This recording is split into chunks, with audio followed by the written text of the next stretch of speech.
Interracial marriage. It's not something we really think about nowadays, what with all the wars and oil and economic crashes and pop culture references that bombard us from almost every direction. We also just feel like it's old news. I mean, that was decades ago. It's back there with legalizing birth control and ending school prayers and missions to the moon. It's been dealt with, right? And does it have anything at all to do with other discrimination that's occurred in the United States?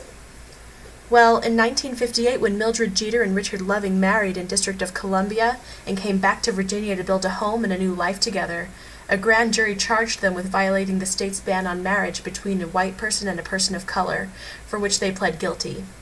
The court gave them the option of a sentence of 1 year in jail or a suspended sentence requiring them to leave the state of Virginia and not return together for 25 years under pain of 1 to 5 years in prison. The trial judge stated, "Almighty God created the races white, black, yellow, Malay, and red, and he placed them on separate continents, and, but for the interference with his arrangement, there would be no cause for such marriage." The fact that he separated the races shows that he did not intend for the races to mix.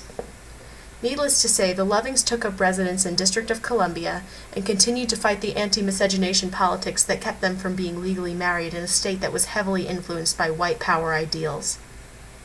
For the next 9 years, the Lovings appealed their case to higher and higher courts, arguing that the anti-miscegenation ruling of their case was in violation of their 14th Amendment rights, which states that all persons born in the United States are citizens, and that no state shall make a law abridging one's rights and immunities provided by citizenship, or deprive them of life, liberty, and property, or deny equal protection under the law. However, the District Court of Virginia justified the constitutionality of its claims by citing 9 v. 9, where the decision was made to maintain the racial integrity of its citizens and to prevent the corruption of blood, a mongrel breed of citizens, and the obliteration of racial pride, and because their laws equally punished the white and Negro participants, the enforcement of their laws is constitutional. And since no specific races were named in the determination of a rational basis for interracial marriages to be treated differently from others, the state legislature should thus have the power to determine the intermarrying policies.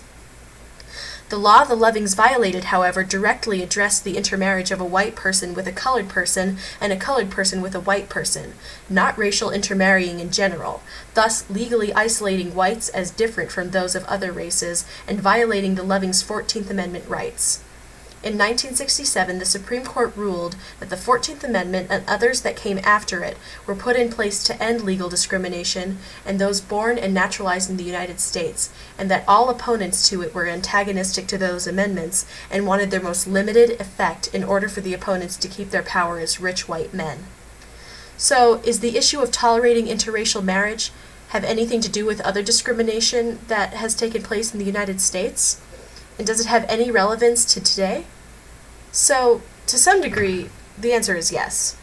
During the 9 years that the Lovings fought to be legally married, Martin Luther King Jr. and others like him were gaining influence with the civil rights movement, and popular artists such as Bob Dylan, Andy Warhol, and the Velvet Underground, and The Doors were gaining significant momentum in the world of pop culture as controversial figures of rebellion, empowering the youth of that era to question authority and start raging against the rich, white male machine that had for so long manipulated and governed the public's generally accepted ideals and morals to cater to their own agenda.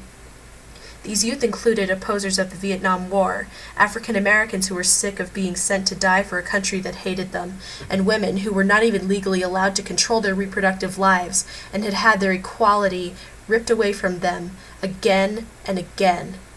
So when the Lovings took that leap and brought marriage to the interracial, albeit heterosexual couples, it was one more step toward equality and a newer, brighter way of thinking and running the country with everyone's freedoms and rights in mind. As far as tolerating interracial marriage is concerned today, while it's legally tolerated, segregation and discrimination of non-whites is as much of an epidemic now as it was 50 years ago.